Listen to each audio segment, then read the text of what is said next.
We imagined a future where we could walk up to any student in Mordialloc College and ask them about a question about their education. And rather than getting the typical teenage shrug and the stereotypical answer, "Oh, I don't know," we could engage them in a meaningful discussion about learning experiences that they were having. Our vision was for an area where students got on well together, they respected everyone, they were tolerant, they were busy, on task, enjoying their learning and becoming quite fantastic young people. So basically what we wanted to do was house approximately 170 students into an open learning space where they would be self-directed and supported by a team of teachers.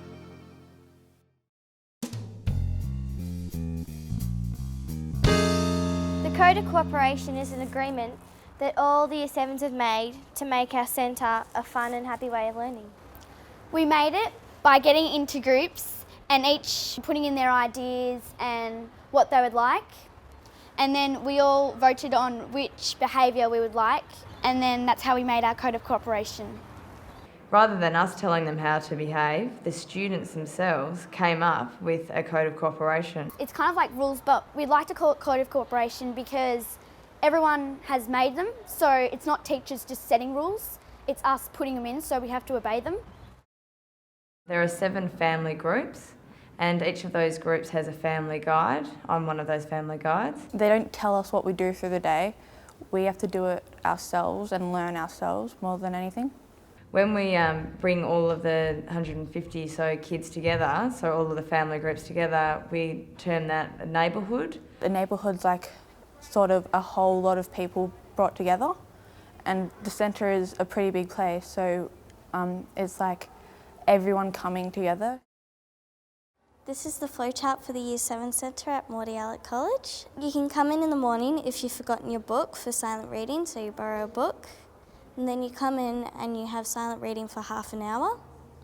And then you have a learning centre assembly. Family time is sort of, in the mornings we plan what we do for the day and we kind of have to stick to that plan. And we go to expedition time, which is when we can do anything on the capacity matrix, and if it gets too noisy and you want to go outside, you can work outside. If we get lost on what we're doing, we go to the flowchart and look at the times and see what we're supposed to be doing at that time.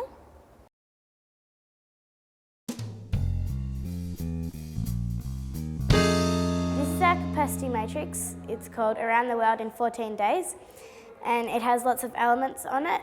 Red is French, green is English or SOS, blue is maths and science, purple is inner strand, and orange is personal strand. This is the resource matrix for Around the World in 14 Days, and this is in capacity matrix. If, for instance, I was looking at D4B, demonstrate your detailed knowledge of where French-speaking countries are, and I would look at up on here on the resource matrix, D4B, and it'd say Atlas, and you'd look in the resource box 1. When you first get your capacity matrix, you pick what elements you want to put into your project, and you do what we call a mind map. You then try to add in as many elements as you can to the project. Individual students or groups of students may wish to cover a combination of elements completely different from one to the other. So, for example, we've had some groups perform, so actually do a play in front of the whole centre. You tick off what level you think you're at. So there's, I have heard about this, or I've done work with this, or there's, I can do or describe this with help. So if you think you're in either of those levels, you can tick them off. And there's, I can do or describe this on my own. I can explain and teach this to others. I have used this knowledge. The expected level is I can do or describe this on my own. If you wanted to, you could go higher than that level. So we have the essential learning elements at the top, and then we decide whether we give a student a 1. Basically what a 1 means is that the student's at a level that's expected. The aim is to get all of the elements marked off. So it's a way of us keeping a track of the areas that they're working in, so we can make sure that they're getting an all-round, so they're learning all areas rather than concentrating on the ones that they enjoy. they work through the matrices at their pace with our assistance. Now, that student who works a bit quicker than the other one has access then to the next capacity matrices. So that student isn't waiting and wasting time waiting for the next piece of work. If you don't finish an activity by the time that the capacity matrix is over, you can finish the activities from the previous capacity matrix while you're doing like my born identity. So for example, the timeline, if I didn't do that, I could do that while I'm doing my born identity.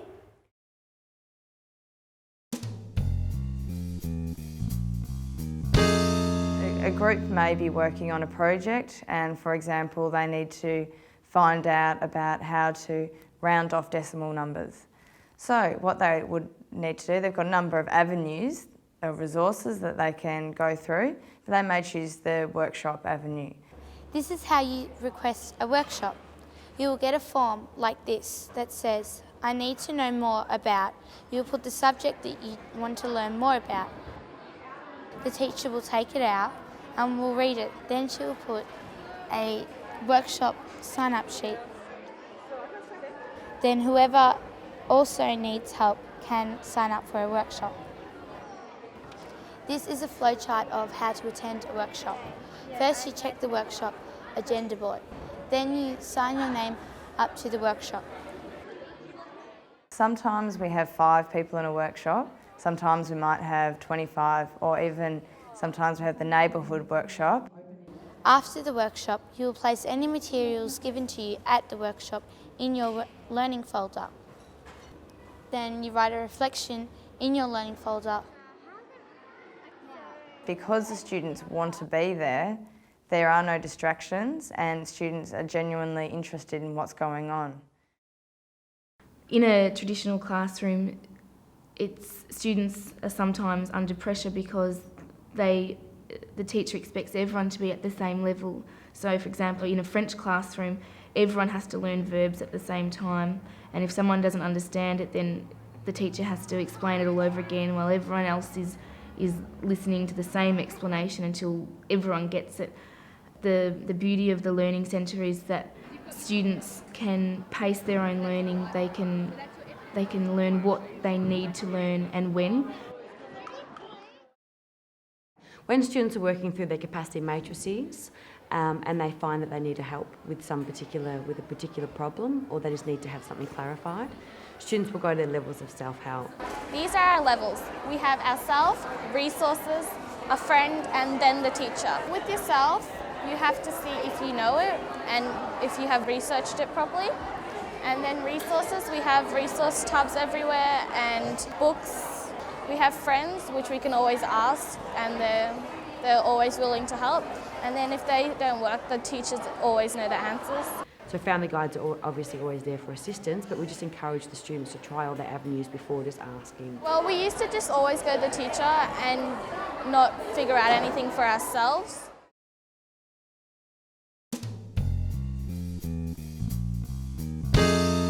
This is our numeracy test. This is the first one we did when we were doing Around the World in 14 days. We usually do one once a month. One month we could be doing percentages, the next month we could be doing subtraction, yeah. The purpose of doing a test is not to sort of get a mark, it's to see how well you're learning and how far you've come from when you last got tested. That's why we're allowed to resit the test, see how you've learnt or improved your learning.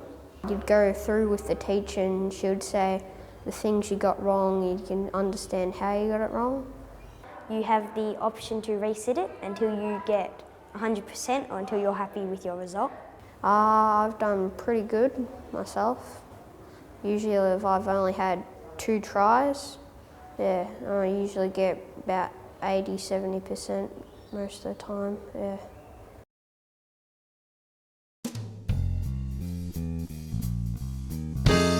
One of the areas I've been working on in the centre is a noise level. I did a comparison from different times, and I did it over a 7-day period. The noise level for the for the reading time was low, high 50s to mid 50s, which is obviously very low. And the other times, the high 60s to low 70s, which is normal working noise in a classroom. But in comparison to 150 students in the Learning Centre, the working noise is normal. We had a small group of girls who were disengaged and unwilling to participate often in some of the activities and learning. I took the students aside and asked what it was that was particularly troubling them with the program, and we established that it was the fact that they thought there were too many interruptions to the day and to their learning. So I then set about resolving this problem with them through teaching them the PDSA cycle and what tools they could use to improve the system that we were working in. Students are distracted from their learning by the interruptions that are made throughout the day. The impact, the impact on us, this affects us because it stops us from learning and it breaks our concentration. And our desire, like what we wanted to happen. So, less interruptions throughout the day so we can learn in peace and happily so that we get more work done. We did a frequency chart on interruptions over 2 weeks. So every day we would come to school, and if there was an interruption, say on Monday, and one of us would run up and put a tally on Monday, and then we did that throughout that whole day, and then do the total at the end, and then we'd do that for 2 weeks, and overall there were 57 interruptions. This is our frequency chart of interruptions during the 2 weeks of week 1 and week 2. We had to see whether the noise was a problem for the neighbourhood workshop or the workshops was a problem for the noise, and vice versa for all the separate ones. And the one that had the most arrows pointing out would be the biggest problem of all. And as you see here, the neighbourhood workshop was the biggest problem because all the arrows were pointing out. We decided to make only 2 workshops a week. We had to tell the teachers in a letter about what they had to do, and they had to put their announcement on the whiteboard, which is over there, and they had to, and at the start of the day all the announcement would be read out instead of bits and pieces.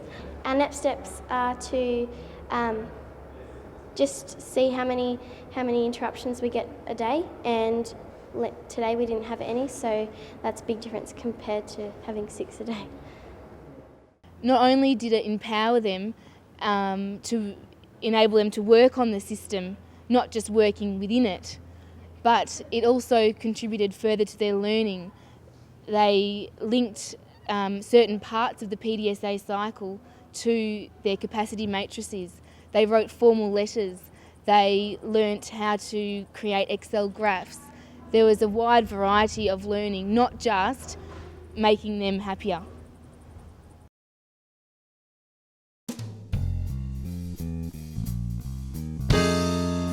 Hi Mum, welcome to the Learning Centre. Let me show you around. This is the science area. We've all signed up and we have to sign up. We only had a couple of parents at a time, so the student-led conferences ran over 4 days. The student introduced their parent to some students around their family table, took their parent on a tour of the centre, showed them the boards where the resources were up, showed them where they stored their portfolios and their learning folders, showed them where their personal tub was, and then they sat down with their parent and they went through the processes in their learning folder and explained how they were integrating all their areas using the capacity matrices, using levels of help to link to their resource matrices, and how they were really becoming independent learners in themselves. Her being able to take a lead and being able to show her work and not just sitting there listening to a teacher about this is what we've done, this is how we've done it, this is how she's performed. She's been able to show where she's been going, what she's been doing, how she achieves it, and it's just an easier way and more confident way for her to learn how to present herself as well.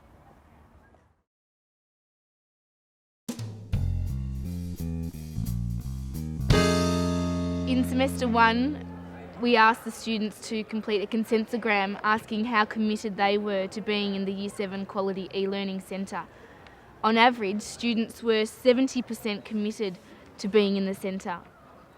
We then asked them the same question, how committed are you to being in the centre in semester 2? And on average, students were 80% committed. The probe test shows us whether or not students are developing general literacy through code breaking and through comprehension. We tested the students when they first came in before they started Year 7 in late 2005. The average student literacy was around a 13 and 14 point. 6 months later, the bell curve has moved quite considerably towards the 20 point, and the average is running between 15 and 17, with a very high amount of the students being at 19. Students are considered at risk from literacy if the point is below 11 or 12. And when we first tested the students, of the 150 we tested, 38 were at that point of at literacy risk. When we retested 5-6 months later, we found that of that original group, only 8 were at risk at that point. So it shows that we're moving all of the students forward, not just focusing on the high end or the low end. Absenteeism decreased by 23% for the year as opposed to 2005.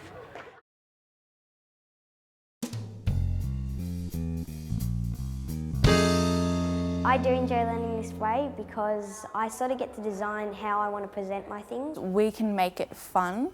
Like, the way we do things is up to us. In the last few months, I found that Christine has become more organised. She is learning to plan a lot better. If she needs any help, it's always there for her. I wouldn't go back to a traditional classroom teaching situation. I enjoy coming to school and spending time with the students. When I'm working with the kids, I'm having fun. It's helping me be independent. So I'm not relying on the teacher to give me worksheets and to help me out, and just using the teacher as my brain basically. I have to use my own brain.